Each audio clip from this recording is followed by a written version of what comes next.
కాకినాడ కాకినాడలోని పైడా వారి వీధిలో 22 నిషేధిత జాబితాలో ఉన్న 2 ఎకరాల భూమిలో నిర్మిస్తున్న వైకాపా కార్యాలయం. దీన్ని కుదువపెట్టి బ్యాంకు నుంచి రుణం తెచ్చేందుకు కూడా ప్రయత్నించారు. బాపట్ల జాతీయ రహదారి బైపాస్ పక్కనే ఆర్టీసీ డిపోకు ఇచ్చిన భూమిని వెనక్కు తీసుకుని నిర్మిస్తున్న వైకాపా కార్యాలయ భవనం. కృష్ణా మచిలీపట్నంలో అత్యంత రద్దీగా ఉండే జిల్లా కోర్టు సెంటర్లో రూ. 60 కోట్లకు పైగా విలువైన 2 ఎకరాల స్థలంలో పూర్తయిన వైకాపా కార్యాలయ భవనం. అనంతపురంలోని హెచ్ఎల్సీ కాలనీ వద్ద జలవనరుల శాఖకు చెందిన భూమిలో నిర్మిస్తున్న కార్యాలయ భవనం. జలవనరుల శాఖ అనుమతి లేకుండానే నిర్మాణం తుదిదశకు చేరింది.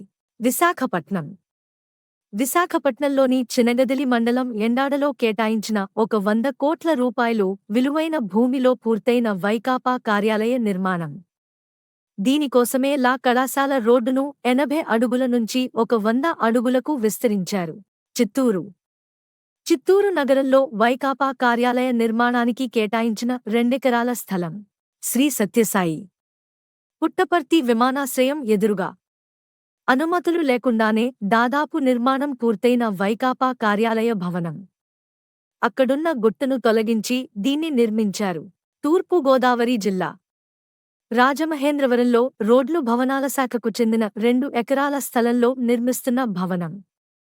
మే 2023 నెలలో చదును పనులు ప్రారంభించి శరవేగంగా నిర్మాణం చేపట్టారు. పల్నాడు నరసరావుపేట పట్టణ సమీపంలో కలెక్టరేట్, ఎస్పీ కార్యాలయం, జిల్లా ప్రధాన ఆసుపత్రి, రైల్వే స్టేషన్ పక్కనే వైకాపా కార్యాలయ భవనానికి అగ్రహారం భూమి 1.50 ఎకరాలు కేటాయించారు. బిఆర్ అంబేడ్కర్ కోనసీమ అమలాపురం పట్టణాన్ని ఆనుకుని ఉన్న జనుపల్లె వైకాపా కార్యాలయ నిర్మాణానికి కేటాయించిన చెరువు. పశ్చిమ గోదావరి ఉండి మండలం ఎన్ఆర్పి అగ్రహారంలో నిర్మిస్తున్న వైకాపా కార్యాలయ భవనం. పేదల ఇళ్ల నిర్మాణానికి కేటాయించాలని ధర్నాలు చేపట్టిన పట్టించుకోకుండా వైకాపా కార్యాలయానికి కేటాయించారు. నెల్లూరు అర్బన్ పరిధిలో వెంకటేశ్వరపురం సమీపంలో టిడ్కో ఇళ్ల నిర్మాణానికి గతంలో కేటాయించిన భూమిని వైకాపా కార్యాలయానికి కేటాయించారు. అందులో తుది దశకు చేరిన నిర్మాణం. విజయనగరం రింగ్ రోడ్డుకు సమీపంలో ఎకరం భూమిలో నిర్మిస్తున్న వైకాపా కార్యాలయ భవనం. గతంలో ఇదే స్థలాన్ని శంకర్ ఫౌండేషన్ కంటి ఆసుపత్రికి, విద్యుత్తు ఉపకేంద్ర నిర్మాణానికి ప్రతిపాదించారు. విజయనగరం మహారాజులకు చెందిన భూమిని ప్రభుత్వ భూమిగా చూపించి ఇచ్చేశారు.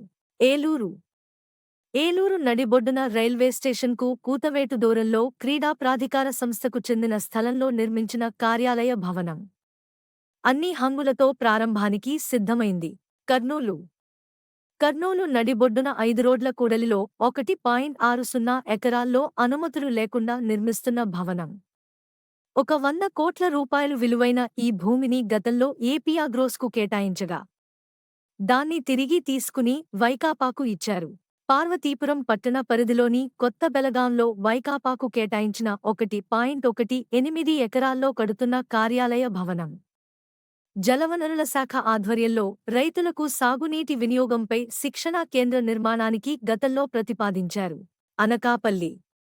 అనకాపల్లి సమీపంలో గతంలో కాపు భవనానికి కేటాయించిన భూమిలో వైకాపా కార్యాలయ భవనం.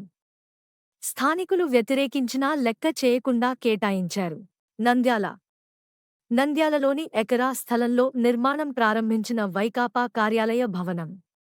గతంలో ఈ స్థలాన్ని పేదల గృహాలకు ఇవ్వాలని అనుకున్నా తర్వాత వైకాపాకు కేటాయింపజేసుకున్నారు.